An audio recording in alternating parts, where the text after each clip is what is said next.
আসসালামু আলাইকুম। সবাইকে নিকা আইল্যান্ড রিসোর্ট অ্যান্ড স্পার পক্ষ থেকে প্রাণ ভরা শুভেচ্ছা ও ওয়েলকাম। নিকা আইল্যান্ড রিসোর্ট অ্যান্ড স্পা হচ্ছে মালদ্বীপের অন্যতম পুরনো একটা হোটেল অ্যান্ড রিসোর্ট। চারদিকে অসুন্দর সৌন্দর্যের বিচ এবং হাউস রিপ নিয়ে গঠিত এই রিসোর্টটি। আজকে আমরা মূলত এখানে দাঁড়িয়ে আছি, আমাদের কয়েকজন রাশিয়ান গেস্ট ডিপার্চার হবে, এই জন্য আমাদের স্টাফরা তাদেরকে বিদায় দেওয়ার জন্য এখানে দাঁড়িয়ে আছে। আর আমি আপনাদেরকে দেখানোর চেষ্টা করব কীভাবে সি প্লেন উঠে, সি প্লেনে আমরা কীভাবে বসি, সিটগুলো কেমন।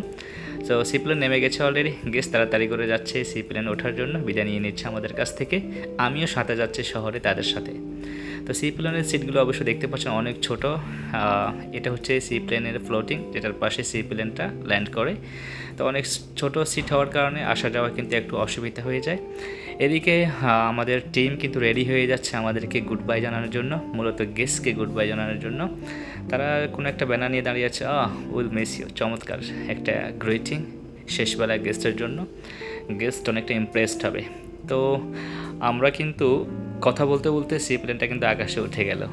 আর আমাদের সামনে কিন্তু একটা স্টপ রয়েছে, যেটা আমি আগে থেকে জানিয়ে রাখি। আমি ওই স্টেপে আপনাদেরকে দেখানোর চেষ্টা করব মালদ্বীপের অসুন্দর সৌন্দর্যপূর্ণ একটা বড় হোটেলস।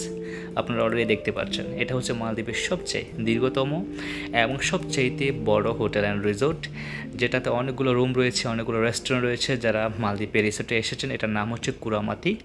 এটা মালদ্বীপের সবচেয়ে সুন্দর এবং সবচেয়ে বড় রিসোর্ট। যারা মালদ্বীপ ভ্রমণ করতে আসবেন, এখানে আপনারা একবার ট্রাই করতে পারেন পরিবার নিয়ে আসার জন্য। আপনার সবচেয়ে রিল্যাক্স টাইম কাটানোর জন্য এটা হতে পারে সবচেয়ে সুন্দর এবং অন্যতম জায়গা। তো আমরা কথা না বাড়িয়ে আমরা কিন্তু একবারে পানিতে ল্যান্ড করতেছি। সি প্লেন মূলত পানিতে ল্যান্ড করে আর পানি থেকে টেক অফ করে। এই জিনিসটা কিন্তু একটা ভিন্ন অভিজ্ঞতা। আপনি যখন সি প্লেনে চড়বেন, এই জিনিসটা আপনি অন্যরকম একটা উপভোগ করবেন। যখন পানি থেকে উঠবে সি প্লেন, আবার পানির মধ্যে নামতেছে।